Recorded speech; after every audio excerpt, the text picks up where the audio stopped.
जय हिंद प्यारे दोस्त, आप देख रहे हैं विजन ऑफ मैथ, जहां पर आज आपकी क्लास चलेगी टाइप 3 का। और ये किसके लिए, तो आपका है बिटवीन सीआई और एसआई का, मतलब कि आपका साधारण ब्याज और चक्रवृद्धि ब्याज के अंतर के बारे में हम बात करने वाले हैं। ठीक, चलिए चलते हैं। आपके यहाँ पर 2 वर्षों के साधारण ब्याज और चक्रवृद्धि ब्याज का अंतर आपको दिया गया है, ध्यान दे दीजिएगा। जिसे 5% के लिए सीआई है आपका इतना, तो अंतर है 0.25%। लेकिन हम इसको याद करने के लिए आपको मना करेंगे। हालांकि अगर आप याद कर लेते हैं तो आपके लिए बहुत बेहतर है, नहीं याद हो पाता है तब आप क्या कीजिएगा, 2 इंटू आर का स्क्वायर माइनस में 2, ये घट के आता है आपका आर का स्क्वायर। यानी किसी भी संख्या का स्क्वायर करके दशमलव 2 अंक के बाद बैठा देना है। ठीक, जैसे अगर हमको 25 का निकालना है तो 25 का कर देंगे 625 और 2 अंक के बाद दशमलव, ये आ जाएगा आपका। 30 का करना है तो 30 का हो जाएगा 900, यानी कि 9% आपका अंतर आ गया। 15 का करना है 225, यानी कि ये आ गया आपका इसका अंतर। तो इस तरीके से आप निकाल सकते हैं। चलिए अब चलते हैं आगे। आपका ये एक बेहतरीन फॉर्मूला है, इस फॉर्मूले को आप याद रखिएगा। ठीक, ये जो है आपका फॉर्मूला है, जिसको आपको क्या करना है, याद रखना है। ये काफी शानदार और गजब फॉर्मूला है जो आपको इसमें काम आने वाला है। चलिए आगे चलते हैं। ठीक, देखिए आगे आपका 10% जो है रेट से 2 वर्षों के लिए, अगर दोनों के बीच में अंतर इतना है तो धनराशि कितना होगा। अभी हम आपको बताए परसेंटेज 8%, ये हो गया। यानी दोनों का 2 वर्ष के लिए 10 का स्क्वायर हो जाएगा 100, यानी 1% आ जाएगा। 1% का मान 80 है, कितना है 80, तो 100% का मान कितना हो जाएगा आपका 8000। बिल्कुल बेसिक सा सवाल था। ठीक है, चलिए आगे चलते हैं। आगे आपका 10% की दर से 2 वर्षों के लिए होना चाहिए था, यहाँ एक है 2 वर्षों के लिए साधारण ब्याज और चक्रवृद्धि ब्याज का अंतर 50 है। ठीक, तो ये कितना हो जाएगा 5000। ये आपको बताए हैं कैसे, क्योंकि 10 का कर देंगे तो 100 आ जाएगा, यानी 1% बराबर 50, तो 100% का मान कितना हो जाएगा आपका 5000। यहाँ पर देखिए डेसिमल है, इस चीज को आप ध्यान दीजिए, यहाँ पर डेसिमल है। ठीक है, तो बेसिक सवाल से चलिए आगे चलते हैं। ये काफी अच्छा सवाल है आपका कि 8% ब्याज से 2 वर्षों के लिए आपका धनराशि चक्रवृद्धि ब्याज सीआई और एसआई का अंतर 25 रुपया है। अभी आपको हम कहे थे कि एक फॉर्मूला जो आपको बताए वो आप याद रखिए कि 25 यानी अंतर बराबर पी इंटू आर का स्क्वायर और बटा में आपका 100 का स्क्वायर, ये जो ऐसे लिखा हुआ था। यानी कि इसको आप लिखना चाहे तो पी इंटू आर का स्क्वायर बटा में आपका 1/4 लड्डू, 1/4 लड्डू। ठीक, और ये है आपका पी का मान है 10,000, यानी कि पी के जगह पर अगर हम 10,000 रख देते हैं, ठीक, पी के जगह पर, तो आपका आर कितना आ जाएगा, तो ये निपट गया। यहाँ पर 25 है, दोनों तरफ अंडर रूट कर दीजिएगा तो आर का मान हो जाएगा 5। और ये चीज आप डायरेक्ट भी कर सकते थे अगर फॉर्मूला आपको याद था तो। ठीक, चलिए आगे चलते हैं। अब ये 3 वर्षों के लिए है, तो 3 वर्षों के लिए हम तो आपसे रिक्वेस्ट करेंगे कि आप याद कर लीजिए। अगर आपको फिर भी याद नहीं होता है तो उसका भी एक तरीका है। देखिए तरीका क्या है, आपका 3 इंटू आर इंटू में 3 आर का स्क्वायर और आर का क्यूब, ये है आपका जो हम आपको पिछली क्लास में बताए थे। और इसमें से 3 आर यानी सिंपल इंटरेस्ट घट जाता है, आपका आता है 3 आर स्क्वायर आर का क्यूब। जैसे यहाँ 5 के लिए दिया है तो 5 का क्यूब करेंगे 125, 25 लिखेंगे, 5 का स्क्वायर करेंगे 25 और 25 दिया 75, और 75 में इसका 125 वाला एक जोड़ देंगे तो आपका हो गया 76 और 5 दिया 15, यानी एक्चुअली आता है पूरा डिफरेंस 76.25%। इसी तरह आपका 25 का निकालना हो तो 25 का आप निकालिएगा, कितना आ जाएगा 25 का क्यूब आ जाएगा आपका, ठीक है, आपका आ जाएगा 25 का क्यूब जो है 625, और 25 से आपका जो है आपका लगभग जो है लास्ट में तो 2 डिजिट 25 आएगा, 3125 के करीब आना चाहिए। ठीक है, तो ये आपका इस तरीके से आएगा 25 625 और आपका 6×12 नहीं 13,625 आएगा। ठीक है, कंफ्यूजन था। चलिए ये चीज आप देख चुके हैं, 13,600 कितना था। तो इस तरीके से जैसे 20 का अगर आपको निकालना है तो 20 का हो जाएगा 8,000, यानी लास्ट में 2 जीरो। ठीक, अब फिर आप 20 का आपका जो है स्क्वायर कीजिएगा तो हो जाएगा 4 4 दिए 12, 1280 हो गया आपका। अब दशमलव लगा दीजिए और आपका 20 दिया आपका कितना हो गया 1280, यानी कि 12 आ गया। ये आपका ये 3r इंटू आर 3r², एक मिनट इसको थोड़ा सा बढ़िया से लिख देते हैं, आप नोट डाउन कर सकते हैं। 3r इंटू 3r² आर का क्यूब, ये वाला पार्ट। ठीक, चलिए आगे चलते हैं। देखिए ये सूत्र है, ये भी आप याद रखिएगा, बहुत बेहतरीन है सूत्र। है कि जरूरी इसलिए है क्योंकि हमेशा कंसेप्ट या कोई भी ट्रिक्स बेसिक से ही बनता है आपका, इस बात को आप भूलिएगा मत। चलिए आगे चलते हैं। 3 वर्षों के लिए 5% ब्याज दर से जो है आपका 2000 के ऊपर जो है धनराशि के 5% का अभी आप देखे थे कितना था, 0.76%। तो ये 2000 का हो जाएगा, यानी कि परसेंट से आपका 2 जीरो खत्म हो गया। 76 गुना 6 गुना 12, 7 गुना 14, 1 15 और 1 दशमलव आपका आ जाएगा, यानी 15 दशमलव आपका 2 आने की संभावना है। तो ये इसका करेक्ट आंसर हो जाएगा, क्योंकि इसमें आपका ये पूरा क्या होता है 0.7625%। अब इसको आप 20 से गुना कर दीजिएगा तो आपका ये हो गया 50, और 76 गुना जो है आपका, तो यहाँ पर जो है आ जाएगा 15.25% कंप्लीट। ठीक, चलिए आगे चलिए। आगे देखिए 750 रुपए की राशि, ये काफी बेहतरीन सवाल है। 12%, 12.5% के दर से उधार लिया गया तो अंतर। अभी आपको कहते हैं कि कंसेप्ट कहीं से भी आए उसका बेसिक फॉर्मूला आप याद रखिएगा, नहीं रखिएगा मामला हो जाएगा गड़बड़। यहाँ पर आप देखे थे P इंटू आर बटा 100 का स्क्वायर और 3 प्लस आर बटा 100, इस मामला को आप याद रखिएगा, ये मामला बड़ी काम का है। अगर आप ध्यान दें तो हम इसको r% लिख सकते हैं, क्योंकि परसेंट मतलब बटा में 100। इसको 3 प्लस r% लिख सकते हैं। अब आपको पता है, अभी अभी आप हालिया परसेंटेज हमसे पढ़ के आए हैं कि इसका मान होता है 1/8, यानी कि p इंटू यहाँ पर 1/8 का स्क्वायर, यानी 1/8 दो बार होगा, 3 प्लस 1/8। ठीक, यानी कि P इंटू 1/64 गुने में आपका 8 3 24 1 25/8, और ये हो गया आपका 750। 25 से ये कट जाएगा आपका 30 मरतबे, और ये हो गया आपका 512, यानी 12 तिया 36 और 15 1536, यानी 15,660 इसका करेक्ट आंसर हो जाएगा। तो ये काफी बेहतरीन सवाल था आपका। इसमें देखिए कैलकुलेशन थोड़ा है और काफी आसान कैलकुलेशन है।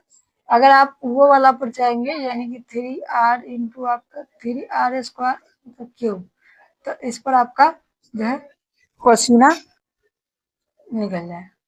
यहाँ जो है आपको बहुत टफनेस को जो है फेस करना पड़ सकता है। ठीक, चलिए आगे चलते हैं। आगे देखिए आपका 6,000 रुपया जो है 8% प्रति वर्ष की दर से आपका 3 वर्ष के अंत में साधारण ब्याज और चक्रवृद्धि ब्याज का अंतर क्या होगा।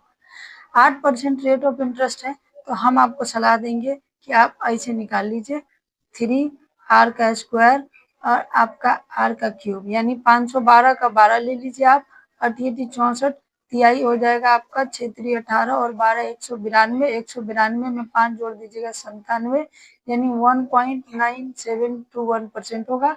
इसका 6,000 आप कर दीजिएगा तो परसेंट का 2 लड्डू खत्म हो गया। ठीक, परसेंट का 2 लड्डू खत्म हो गया, 6 से गुणा कर दीजिए, 12 छक 72, आपका 7 छक 42 और आपका 9 छक के 54 और 4 हो गया आपका 58 और 6 5 11, और एक लड्डू जो है आपका यहाँ से सेका है, ये घसक के यहाँ आ जाएगा। ठीक है, तो आपका ये कर लीजिएगा, आपका आ जाएगा आंसर।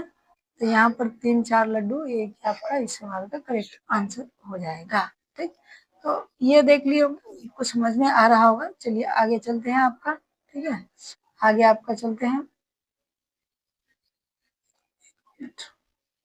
चलिए देखिए, यदि किसी धनराशि पर 3 वर्ष के लिए 5% रेट ऑफ इंटरेस्ट से 1200 ब्याज, इस सवाल लाजवाब है गुरु।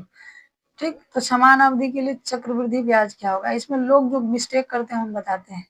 पहले आपको इसको तो प्रिंसिपल निकालना पड़ेगा, ये बात तो तय है।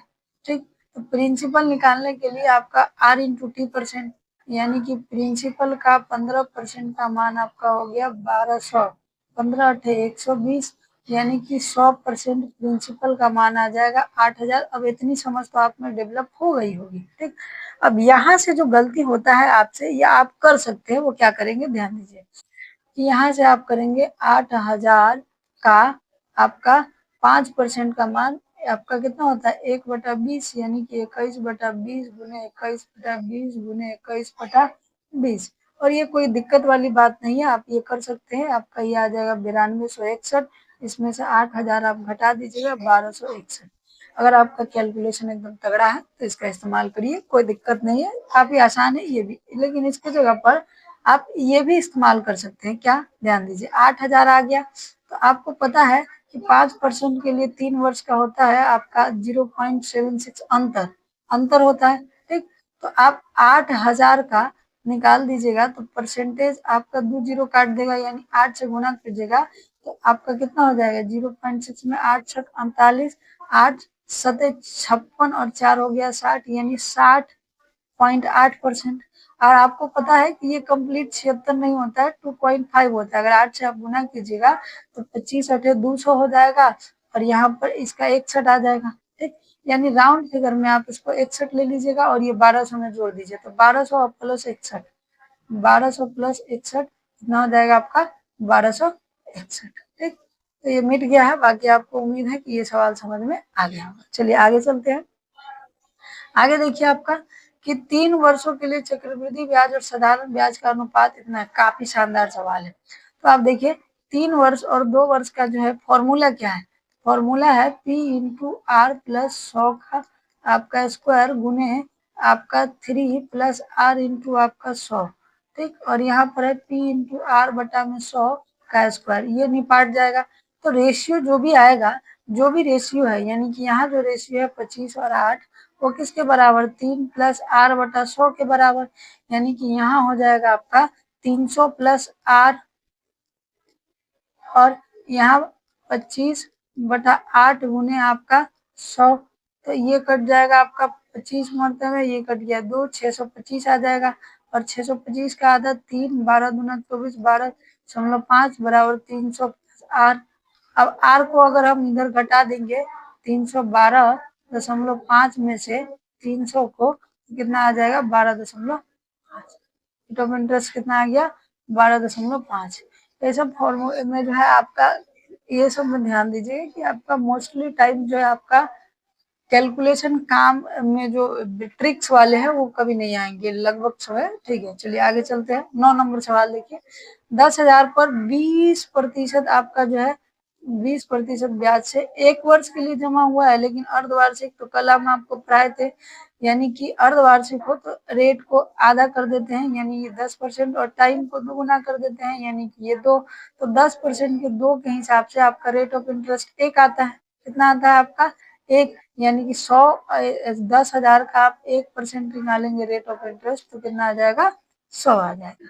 चलिए 10 नंबर सवाल चलते हैं। ये सवाल आपका कल की क्लास के लिए, कल की क्लास में था। कल का क्लास जो है काफी बेहतरीन हुआ था आपका, और उसी में ये क्लास था। लेकिन कल क्या हुआ ना कि हम मतलब बनाए बताए लेकिन समझा नहीं पाए थे क्लैरिटी से, इसलिए हम उसको कल वाले वीडियो में काट दिए थे। आज दिखाते हैं आपको जलवा इसका। 18% प्रति वर्ष के हिसाब से समतुल्य चक्रवृद्धि ब्याज प्रभावी वार्षिक दर की गणना कीजिए जब क्या है, अर्धवार्षिक संयोजित दर, मतलब कि 18% रेट ऑफ इंटरेस्ट दिया है, लेकिन अर्धवार्षिक ब्याज गणना करना है 6 मंथ का। तो आपका 1 ईयर का जो है हमको क्या निकालना है, इफेक्टिव प्राइस, इफेक्टिव रेट। तो ये क्या हो जाएगा, यानी कि ये रेट आधा होगा, यानी 9%, तो क्या 9 दूना कर दे 18%, तो ये तो फिर मामला वही है।